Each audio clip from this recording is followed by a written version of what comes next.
Hello friends, তোমরা সবাই কেমন আছো? আশা করি সবাই ভালো আছো। বন্ধুরা, আমিও ভালো আছি। আর ভালো আছি বলবোই বা কী করে, আর তোমাদের জিজ্ঞেসই বা করি কী করে। যা গরম পড়েছে বলো, প্রতিদিনের এই একটাই আলোচনা, ভীষণ গরম। আজ দুপুরবেলা আমি কী নিয়ে বসেছি দেখো। এই দেখো, শশা, যেটা তো তোমরা জানো শরীর খুব ঠান্ডা করে আর শরীরের পক্ষেও ভালো, পেটটা ভরা থাকে।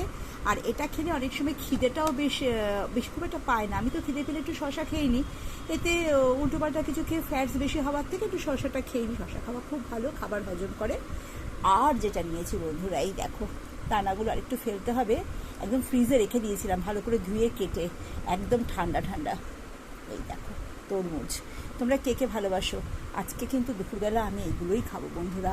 অল্প ভাত খেয়েছি, ভাত একদম বেশি খেতে ইচ্ছা করছে না। ফল, এই ধরনের ফল খেতেই বেশি ভালো লাগছে। আর ডাবের জলও খাচ্ছি আমি। তোমরা কে কী খাচ্ছ ফলের মধ্যে এই গরমের সময়? আমাকে কিন্তু তোমরা অবশ্যই জানিও বন্ধুরা। তোমরা সবাই ভালো থেকো, সুস্থ থেকো।